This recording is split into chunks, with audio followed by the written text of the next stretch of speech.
দেখো এখানে কি বলেছে, ঘড়িতে 4:30 বাজে। তো আমাদের এখানে যে ঘড়িটা আছে 4:30 কিন্তু বাজে, ঠিক আছে। তো যদি মিনিটের কাঁটা পূর্ব দিকে থাকে, অ্যাকচুয়ালি আমরা সবসময় কিন্তু ঘড়ির 12টা যে বাজে সেটাকে উত্তর বলি, অর্থাৎ নর্থ। আর যে 6টা থাকে সেটাকে সাউথ বলি।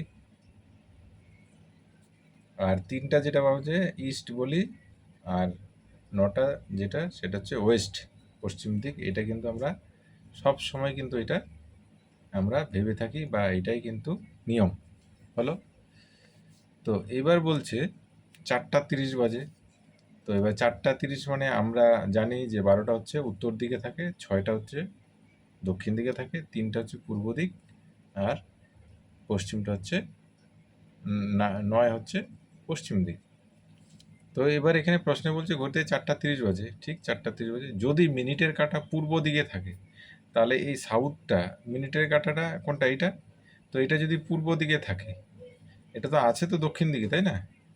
তো পূর্ব দিকে যদি থাকে তার মানে কি হবে, মিনিটের কাঁটাটা এইভাবে ঘুরে গিয়ে কি হয়ে যাবে, প্রশ্নের অনুসারে আমরা কি করলাম, মিনিটের কাঁটাটাকে দিয়ে দিলাম পূর্ব দিকে। হলো, মিনিটের কাঁটাটা এবার কি হয়ে গেল, পূর্ব দিকে হয়ে গেল। ছিল তো সাউথে, কিন্তু হয়ে গেল পূর্ব দিকে। যদি মিনিটে কাঁটা পূর্ব দিকে থাকে তাহলে মিনিটে কাঁটাটাকে পূর্ব দিকে দিয়ে দিলাম।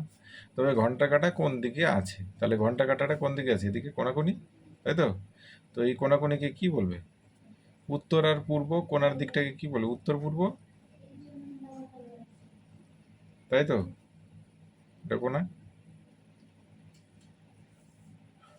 তাই তো। নর্থ আর ইস্ট, নর্থ ইস্ট, এটাই বলে উত্তর পূর্ব। যদি এদিকে থাকতো তাহলে উত্তর পশ্চিম হতো, আর যদি এদিকে থাকতো তাহলে দক্ষিণ পূর্ব বলতো এই কোণার দিকে থাকলে। আর যদি এদিকে থাকতো তাহলে কি বলতো, দক্ষিণ পশ্চিম বলতো, ঠিক আছে। তো মিনিটের কাঁটাটা ছিল অ্যাকচুয়ালি ছিল দক্ষিণ দিকে।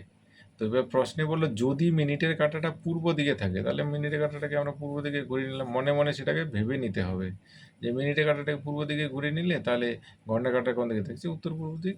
তাহলে